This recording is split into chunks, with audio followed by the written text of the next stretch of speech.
Hi, my name is Ann Zachary and I'm your presenter for this video. This is a departure from the content I usually publish, but I want to engage in a bit of applied science that relates to the work I'm doing with the Learn and Grow educational series to get our food security and sustainable living instruction out to as many people who can benefit from it as possible, as well as my work to address systemic challenges in special education practice and policy through KPS for parents. To that end, I'm posting this video to the social media accounts for both Learn and Grow and KPS for Parents. This is one of those moments when what I have to say pertains to and is directly impacted by both these seemingly unrelated areas in which I work: food security, sustainability, and special education compliance. In Learn and Grow, I'm teaching people how to increase their food security and independence from the commercialized food supply by growing their own food no matter where they live, using urban and suburban gardening hacks and laying hens for eggs.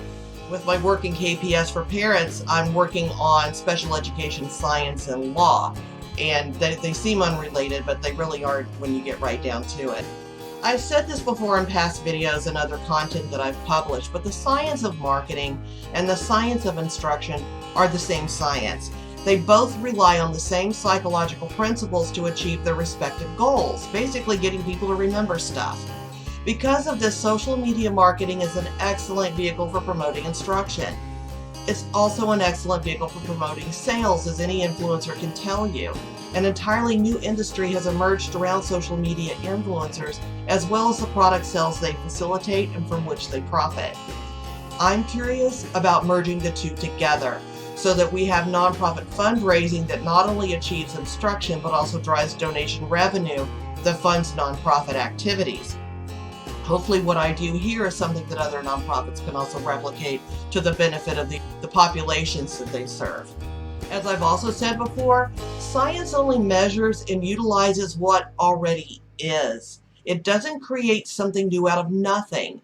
For that reason, it's entirely possible for observant non-scientists of advanced enough intellectual caliber to recognize the same patterns in nature, including human interaction in any of its forms, for what they are with the same accuracy and precision as a trained scientist.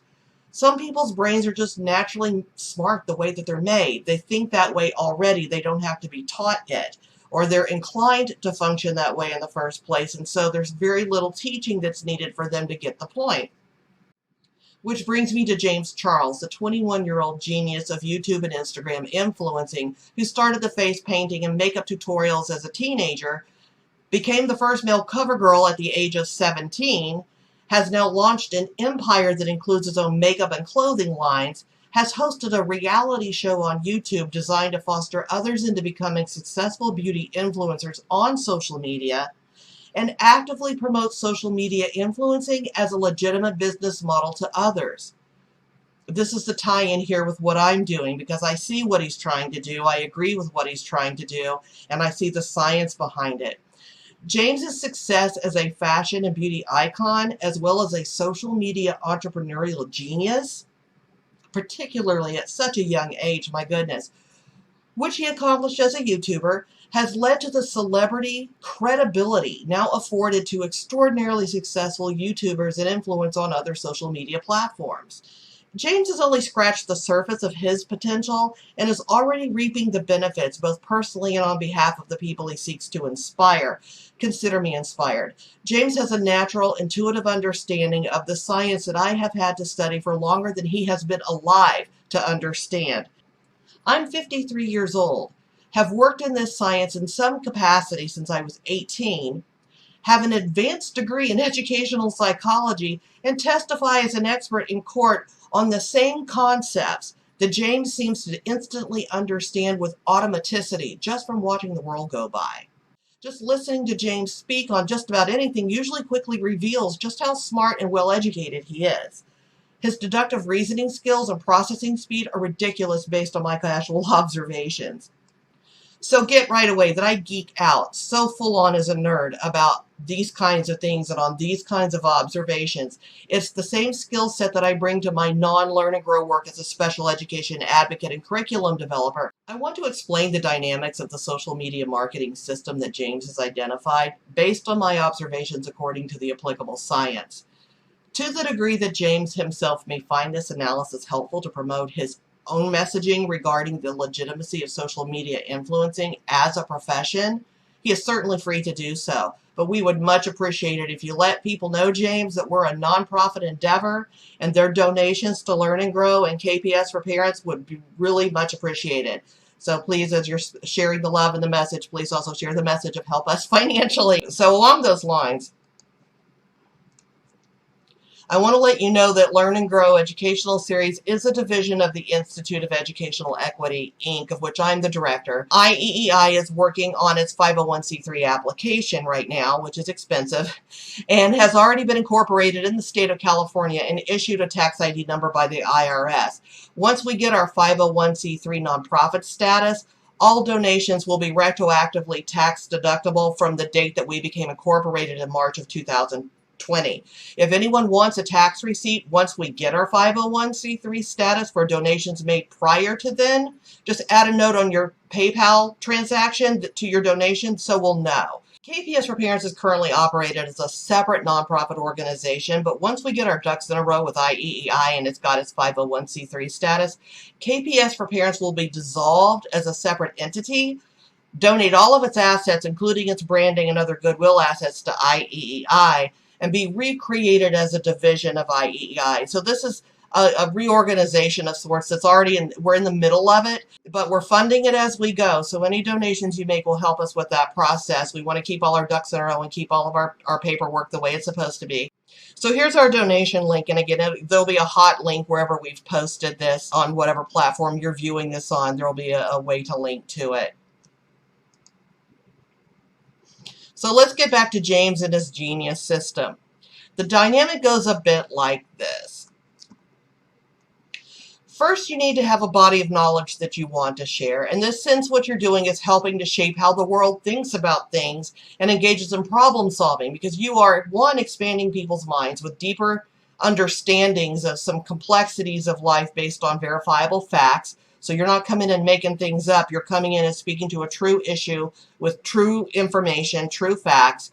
And then you're solving a problem that revolves around those facts with a how-to explanation and modeling how it's done, demonstrating some evidence-based practice. So it really doesn't matter what your topic is, as long as your facts are accurate. You can support it with verifiable information that proves that you're not just making it up. And the solution you're proposing and modeling for other people demonstrably works, that what you're doing isn't just a hypothesis. And even if it is, if you frame it as, look, this is a hypothesis, we're going to test it in the video today, that's still an evidence-based practice, because you're testing to see whether your theory really does actually work out in real life. And so whether it's something that's been verified outside of your video and you're just reproducing it and representing it to your audience, or it's something that you're testing in your video for your audience to see whether it works or not, in either event, you're using real information and real facts and real problem-solving skills to get to the solution to the problem you're trying to solve. You're going to find products that complement your instructional message and facilitate the execution of the solution that you're trying to model during your video. You don't necessarily say, I want to sell this thing, I'm going to write a video script about selling this thing. Your product is useless to your customer unless it solves a problem for them. So you look for customers who already have the problem that your product will solve.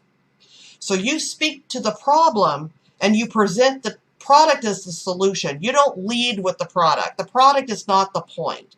The solution, the relief that you're going to give to your user, your audience member, your learner, that relief that they're going to get from using that product, that is what you're selling. You're selling relief. That's the kind of experience you want to give your users, that here's this problem, but here's this product that's going to fix it for you. You want to tag the user accounts and or hashtag the brand name of the products. And what I've come to find doing the types of social media marketing that I'm doing is not all of the products that I think are useful and appropriate for my audiences have user accounts on the social media platforms that I'm using. So if that's the case, I will hashtag them, and hopefully they'll find themselves through their own social media marketing endeavors. But if you tag them, if they do have a user account and you tag them, then they're obviously going to get a direct notification of that. Then from there, what you want to do is just keep consistently posting visually appealing, informative content that adds values to your viewers' lives while explaining the use of the tools, including the products that you're representing, being used relative to achieving that value. And this could even be in the early days. You're not getting any kind of endorsement from these product suppliers. You're putting it out there that this is what you do, and you're hoping that through tagging these suppliers that they will come back and financially support you eventually in the long haul. What you really want is for them to start cross-posting or reposting your content. So once they start reposting content, like if you're, say for example, you're doing a clothing line, you wanna get endorsed by a clothing line. Now this is all hypothetical. I'm just making this up right now as I speak. But you put on a garment that they make. You take pictures of yourself. You post it and tag them. And if they think those pictures are flattering of their product, they will repost them to their own social media accounts and give you credit for it.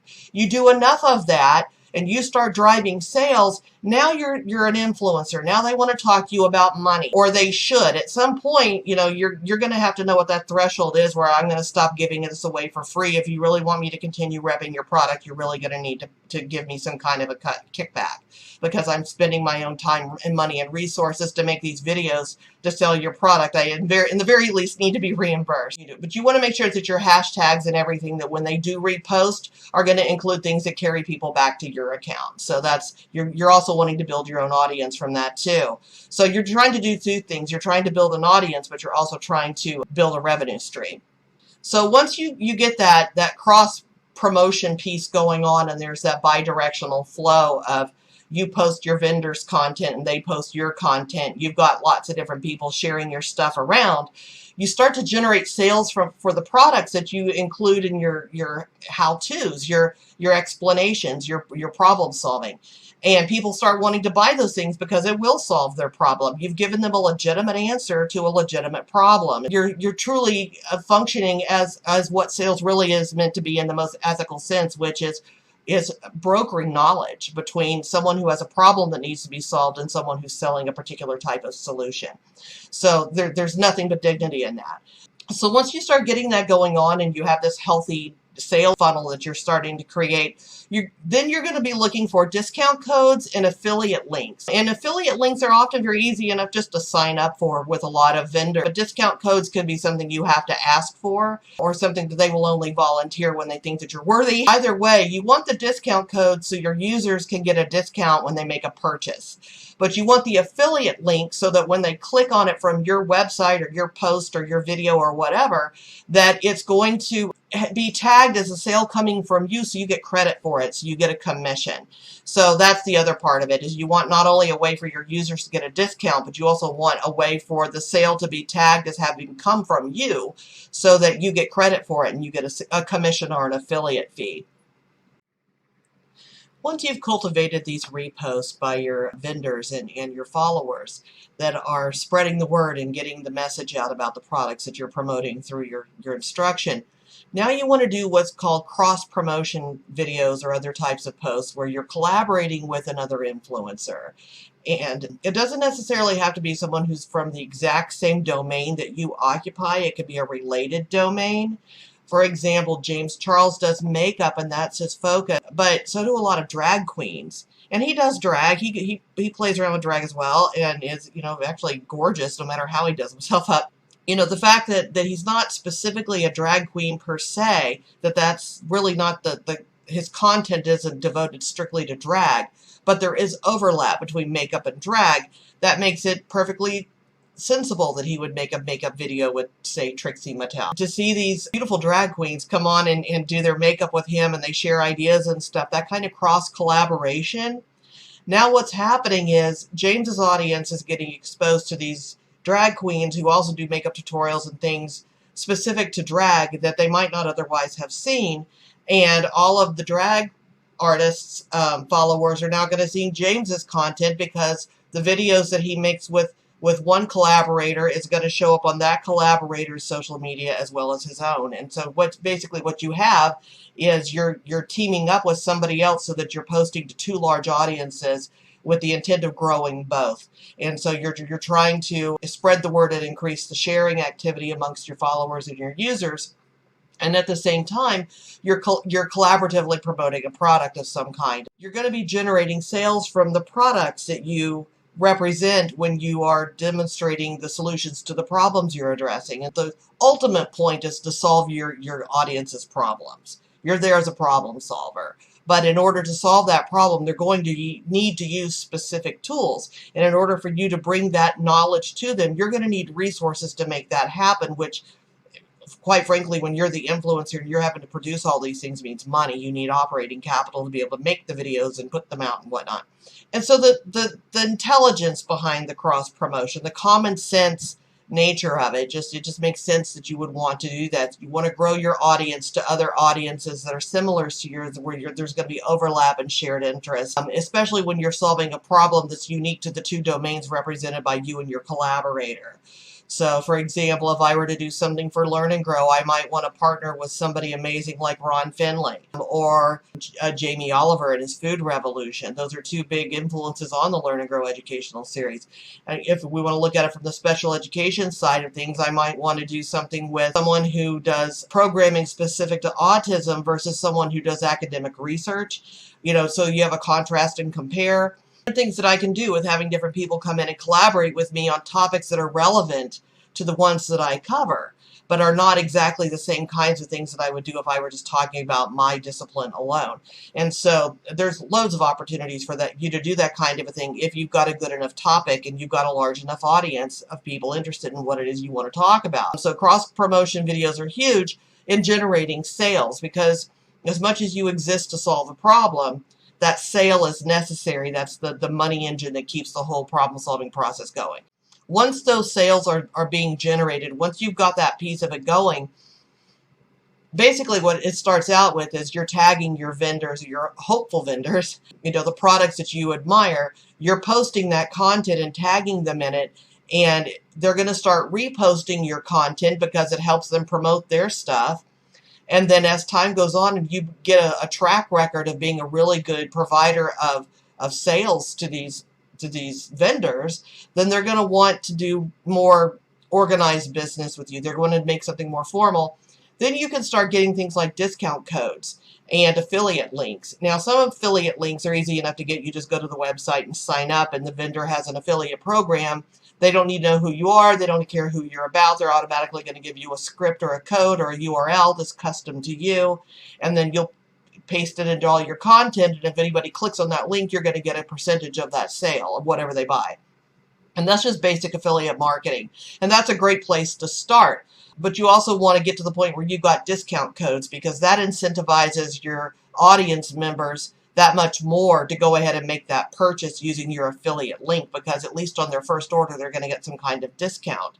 And so you being able to offer a unique discount code that they can only get from you, and then having that unique affiliate link that's going to carry them over to the vendor and tag that sale as being one that was referred by your content because of the coding in that unique link, then that's going to be a way of tracking how successful you're being, not just in terms of money, but in terms of audience members and click-throughs and that kind of a thing. You're going to get so much data from setting up a system like that and tracking your numbers of the back end of your social media accounts and your website. The thing of it is this is where he's at right now, because he's got contracts with the different manufacturers, different vendors, different people, where he's either representing somebody else's product line, and at this point we're talking high-end fashion designers. So he's doing that, which is amazing. But then he's also got his own makeup line that is unique. That's his makeup line. It's branded to him. He's got a manufacturer cranking out these makeup kits. It's got his face on the cover. It's his product. And that is how far you can take these types of relationships that may start out as you tagging a vendor and eventually getting an affiliate link, and then getting a discount code. And then over time, it grows into such a huge relationship that now you're in a position to negotiate for more. And you pulling out of that relationship would do more harm to the vendor than it would do to you. And so you're in this place where now you can sort of, not write your own check necessarily, but you are in a place where you can make some decisions and choices that you don't have necessarily in the beginning. In the beginning, you're hoping and praying that people will appreciate your content and repost and share and then support you financially. But when you get to the point where you have cleared those hurdles and now you're someone to be reckoned with. Now you're in a place where you can negotiate these specialized contracts, these highly individualized custom contracts that are far more favorable to you than the cookie cutter affiliate kickback that, you sign up on somebody's website and it's a bot that handles everything. Once you've got this mechanism in place, once you've got these steps down to a well-oiled machine, and you understand, the mechanics of it and how to just keep it perpetually rolling forward, you need to repeat these steps for as long as they continue to work for you. You're going to want to refine them over time. New technologies are going to come out, new platforms, new apps. The apps you have are going to develop new features. And so how you go about doing things is going to evolve over time just out of necessity. But what is also going to happen is you're going to have feedback from your audience members and feedback from your vendors whose product you're selling. And that's going to help you refine that process too. And as time goes on, you're going to be able to, you're going to get better and better at it. All you got to do is go in there and dabble, because on the one hand, nobody's looking at your earliest content. And so you're like, why am I making all this stuff if nobody's ever going to look at it, or maybe 3 people will look at it ever? Because it's the stepping stone of the next thing that you publish. It's your rehearsal, and as time goes on and you get better, you'll go back and look at those old original videos and go, oh my God, what was I thinking? You have to make those things in order to get to the point where you are a year later down the line, and you've got this slick system down. And so you have to flounder a little bit in the beginning, and everybody expects that. And that's what's so great about the way the world is now with the internet and regular people creating content, is that we're all human and we all get that, and we're not expecting to see high-end flashy, graphics and editing techniques. I mean, this isn't a Wachowski film. If it was something like that, I'd have higher expectations.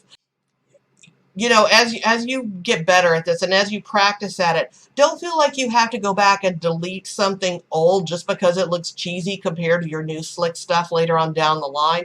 People want to be able to see your evolution and your growth over time. I mean, just think of Philip DeFranco starting out in his bedroom as a teenager, and now he's got his own, full-on thing going on. You want to find your own formula that works for you, but you do want to stick to the basic core tenets of, you've got to please your audience, you've got to make it work for your vendors, and you've got to facilitate those relationships, and you've got to do it for real. You can't be doing it all fakey because everybody can tell. So, if you have a real message and the product lends itself to your real message, then you've got a winning formula. For me, with the content that I create, when you're talking about learn and grow, for example, because that's gardening and laying hen care and that sort of a thing, the garden is ever evolving. I've been publishing on Instagram and Facebook for Learn and Grow since like 2013, 2014, somewhere in there is when I started all of that.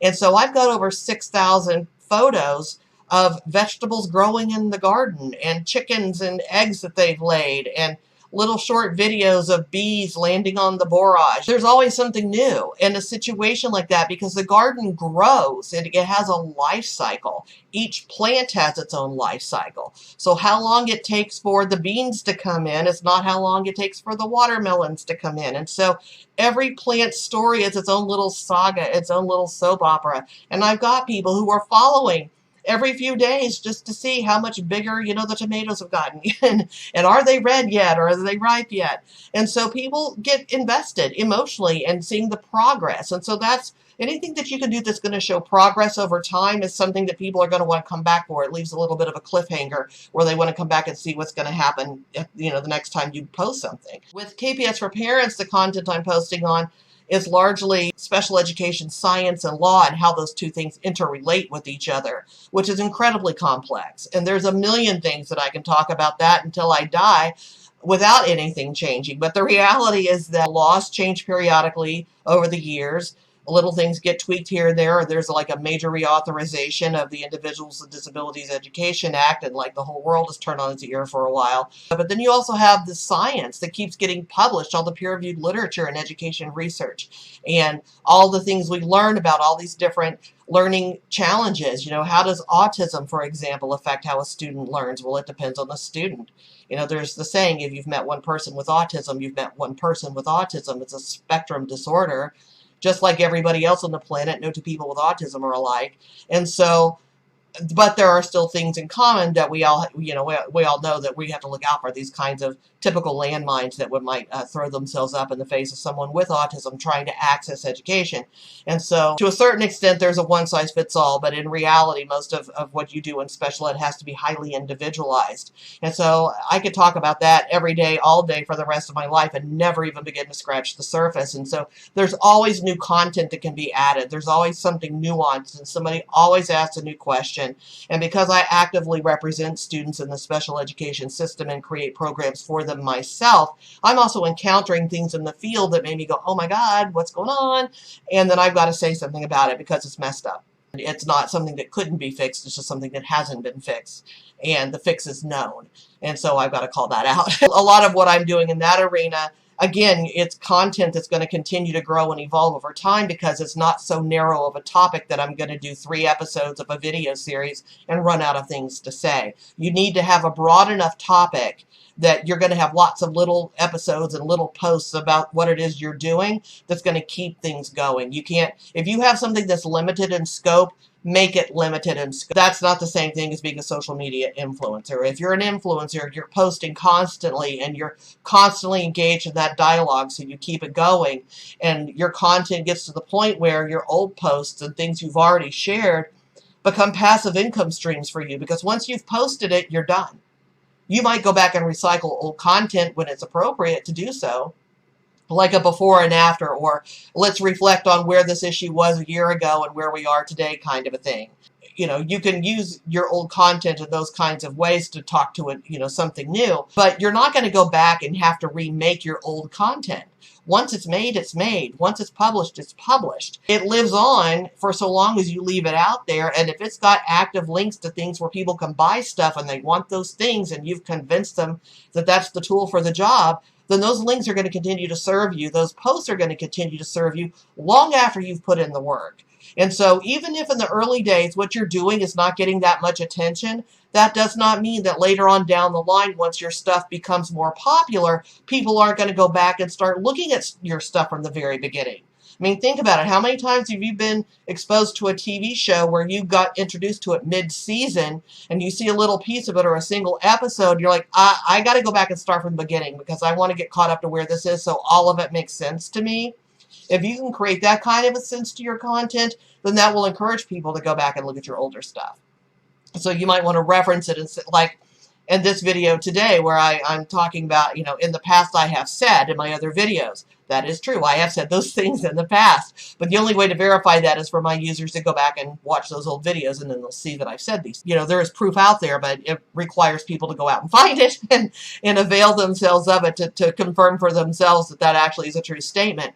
And so anything that you do that's going to refer to your other content is going to increase the likelihood of other people going back and looking at it. So here are the scientific concepts that, in a nutshell, are captured by all the things that I've already presented to you. First of all, one of the most critical aspects of all of this that you will see in any successful influencer's video is modeling. And modeling is not like, ooh, modeling, like James does. Modeling in psychology and instruction, that is demonstrating how to do something. So another term for modeling might be demonstration. But modeling carries a specific meaning in educational psychology. It's not just that you're doing it and somebody happens to be watching you. It's that you're deliberately doing it in such a way that you're trying to enhance your explanation of what's going on. So you're explaining it as you do it. And you say, okay, I'm going to stop and do it this way, and here's why. I'm gonna put these two pieces together because they make this thing happen, and it's not going to work unless you do. So it's not just demonstrating how to do it, it's explaining why it's done the particular way that it's done. And that goes to Vygotsky and psychology, which I'll get to in just a moment, a little bit more deeply. And project-based learning is substantiated by the peer-reviewed research. It's backed up by the evidence that it is a very effective way of teaching. And basically what it is, it's pairing modeling with a hands-on activity. So it's not just demonstrating to someone how to do it. It's also expecting them to copy you and do it themselves so they can show that they understand. And what the science has proven is that when people engage in learning activities where they have to listen to and watch an explanation, but then also actually carry out the hands-on tasks themselves, I'm not talking about pencil paper things. I'm talking about busting out a power drill to make something. This is hands-on project-based stuff. And so while there may be some pencil paper leading up to it, the actual project-based piece of it means you're going to make something. Some tangible outcome is going to be produced by this learning activity. So it's not just listen and learn, it's listen and do. And so that's a huge part of successful social media influencer content, is that it's not just showing users how to do things, it's also expecting them to copy it and modeling for them how to do it so they can copy it. This goes also into applied behavioral analysis. ABA is a very sophisticated science, but what makes it sophisticated is it takes really complex things and reduces them down to their simplest forms. It basically reduces behavior down to ones and zeros. Behavior really can be measured in binary. So all behavior happens for one of two reasons: to get something or to get away from something. And to get something, that's acquire or attain, that's a 1. To get away from something, escape or avoidance, that's a 0. So there's your binary code. And when it comes right down to it, that's all behavior is about: getting things or getting away from things. And so when you understand it that way, and you understand it really is that simple, then the rest of the parts of ABA make a lot more sense, because you're like, ooh, all these big words and all these things that it describes. But when you get right down into it, it's describing just how everything is so simple. Just like with magnets and batteries, science does not use the terms positive and negative to mean good and bad. With magnets, it's the two poles of the magnet. One has got a positive charge and one has got a negative charge. Same thing with a battery, a positive end and a negative end. It's positively charged, it is negatively charged. In applied behavioral analysis, the word positive means to present. The word negative means to withdraw. So when you say something like positive reinforcement, that doesn't mean you're giving people warm fuzzy praise, because the warm fuzzy part of it is what makes it positive. What makes it positive is that you're presenting it. It could be anything that you're presenting, and it's a positive presentation. Positive reinforcement refers to the presentation of something that's going to encourage a behavior to likely occur again. Reinforcers reinforce a behavior. They encourage its reoccurrence under certain conditions. And so if you understand what reinforces the behavior you're looking for, you want to create the circumstances that will allow that reinforcer to present itself once your user engages, or your vendor engages in the behavior that you want, whether that's a vendor giving you a discount code, or a user giving you a positive comment and a share. And so whatever behaviors you're looking to reinforce, presenting positive reinforcement, giving people some kind of reward for doing what it is that you want them to do, that's positive reinforcement. Negative reinforcement is taking away something they don't like in order to make life better for them. It's the absence of that stimulus that is reinforcing. So if you've got somebody who's sitting in a room trying to concentrate, and you've got a fan with a squeak, and they're sitting there trying to do like a test or something, and you've got a fan in the back of the room making all this noise, and it's distracting and they can't concentrate. If you can remove that fan or replace it with one that's silent, you've now removed that aversive stimulus, and that reinforces their test-taking behavior. And so that's negative reinforcement. You make things better by taking something bad away. And so those are two different ways you could reinforce behavior. If you're solving a problem for your users, for your audience members, then that's negative reinforcement. That's that the acquisition of the solution eliminates that experience, and the purchase of the product creates negative reinforcement because it solves a problem and makes the bad thing go away. And so these are reinforcement strategies that come from applied behavioral analysis that are used commonly in successful influencer campaigns. And then you've got Vygotsky and psychology. And Lev Vygotsky was a Russian psychologist back in the 1930s who died very young at 38 from tuberculosis, but made such a contribution to the world before he did. And he was the one who made the observation, and he basically justified the entire teaching profession, that even though people naturally have an instinct to learn, and if you put all the bits and pieces in front of them, they'll fool around with them until they figure something out. That's called constructivist learning. But that's like individual constructivism. Vygotsky looked at it from a social standpoint, and when social systems combined with what learners are innately programmed to do just because of nature. When you have that combination of nature and nurture, then teaching occurs and greater learning occurs. That when you have somebody more knowledgeable than the learner, explaining to the learner how things work and how to use the applicable tools, they learn that much faster, that much more, and now they're ready to learn something new. They're not spending months to figure something out that you were able to explain to them in 5 minutes. And so society and people in general are better when we educate each other, because being more knowledgeable about something and sharing that knowledge with our peers and our colleagues, that's nature. That's what nature intends for us to do. And because of that, we're highly responsive to those kinds of experiences. It's how we're wired. It's how we're programmed. So a winning influencer's formula is going to have some critical components. And obviously, I've already gone through like things you need to do in order to build a successful program. But these are the pieces that the successful program will have, regardless, of how you use those steps to get there. You're always going to meet a legitimate need with appropriate products. That's just why you're there. A winning formula also includes modeling, project-based learning, applied behavioral analysis, Vygotskian psychology in its design and its implementation. It doesn't do any good for you to design these things in and then not actually carry them out. A winning formula also facilitates relationships between your audience members and your vendors, where you act as the go-between, that they're going through you to get to each other.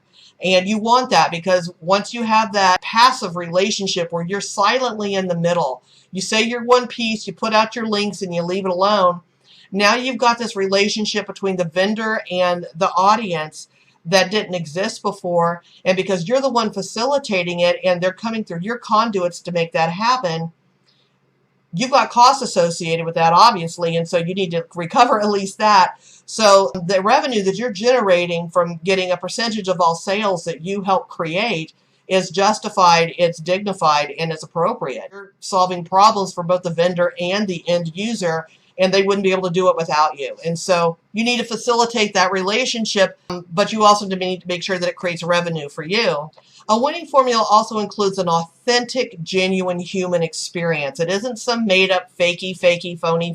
It's real. You're there to solve a real problem that real people have, and it might be a niche kind of a thing, like special ed law. Not everybody's going to need to avail themselves of that knowledge, but there's plenty of people who will.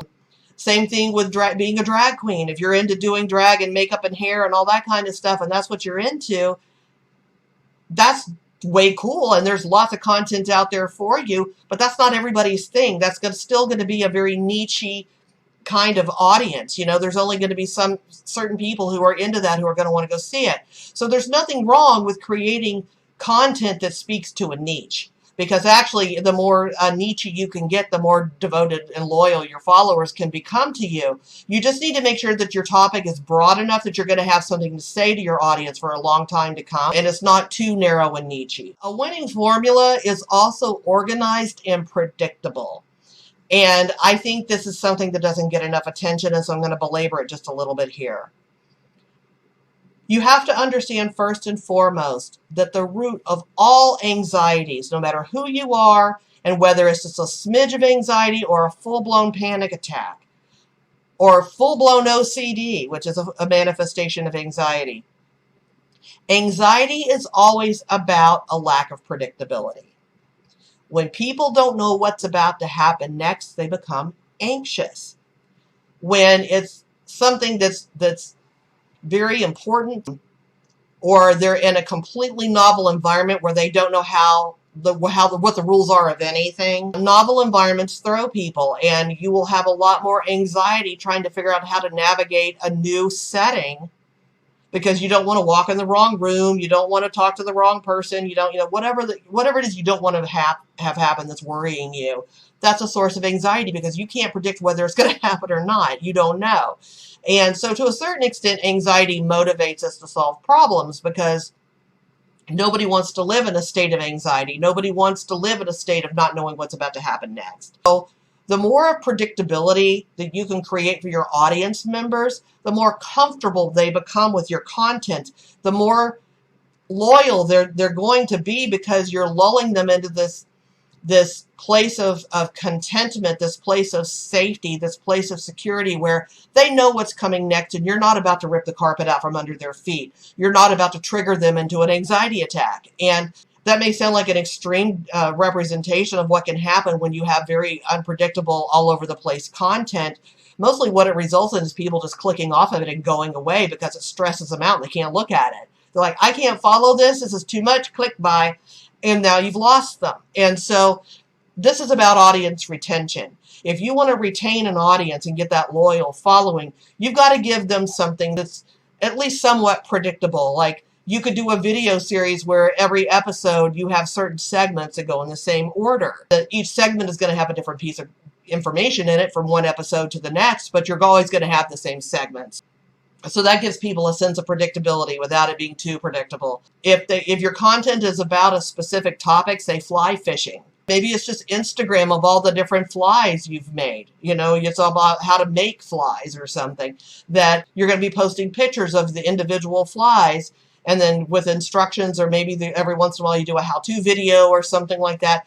But it's specific to the topic and is solving a problem, and you're doing it in a particular order. If you're executing a task and you're going to have to do it in a particular sequence, then you're modeling for your audience that that's a sequence it has to go into.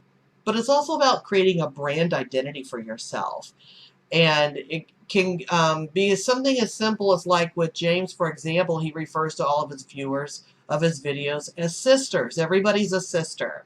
And he always opens a video with, hello, sisters. And so that's something that is unique to him, and he's actually commented on that on one of his episodes of Instant Influencer. I actually was watching him discussing this very issue with one of the contestants on the show, and explaining why you want to have some kind of handle for your followers that makes them feel like they're part of your collective, they're part of your group, they have joined on to something that gives them an exclusive relationship with you as the influencer.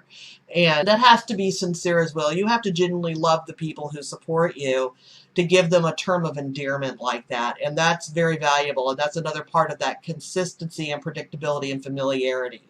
And so I can't overemphasize that. That's like such a huge piece of it.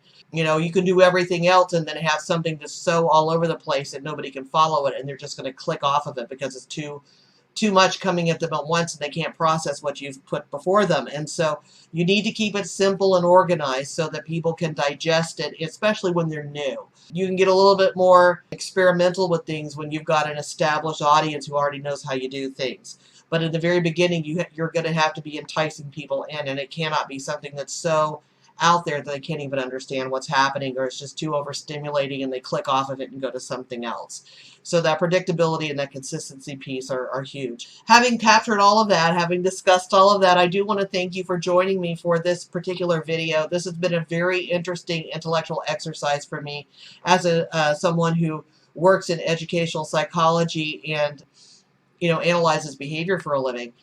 It's not very often that I get to share the intellectual exercises that I go on to inform myself, to make myself a better provider of services and a better educator. I don't really often get a chance to really jump into that and parse it out in terms of how I've analyzed something like that, because I'm usually doing it to improve my own work performance. But this is one of those things where it's not going to just improve my work performance, because I'm talking about social media influencing, and that's something that I'm in the process of doing as I make this video. That's part of what this is.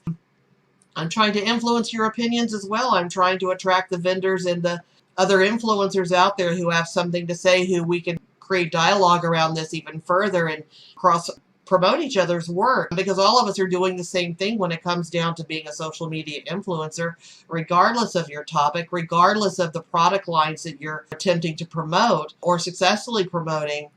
There's those core elements that are at the center of any successful influencer campaign or influencer activity that's common across all of us. That regardless of our message and regardless of our products, there's a formula as to how we communicate our points that's common amongst all of us. And so that's what this post is about. This is about understanding the mechanics that lie underneath a successful influencer campaign, and how to adopt those procedures for yourself to create your own content and to become an influencer yourself, or increase your aptitude at it if you've already started. And so I want to thank you, because I'm not speaking to my normal audience right now. I'm not speaking to gardeners. I'm not speaking to special education professionals and parents necessarily. I'm speaking to other influencers. I'm speaking to other social media publishers. And so I want to thank you for stepping into my little universe today while I share these concepts with you, which I have a feeling are going to resonate with you already. It's just I'm giving you language for things you kind of already intuitively understood. And if you're James, I'm just giving you a vocabulary for things your brain already knows how to do without you thinking about it. So I can't add to what you do. You are the living model of how to do the influencing gig right. Again, modeling for those of us who are learning to become influencers, and as James is trying to teach people to become better at influencing. You know, he's setting the example, and you just got to watch what he does and to a certain extent copy it.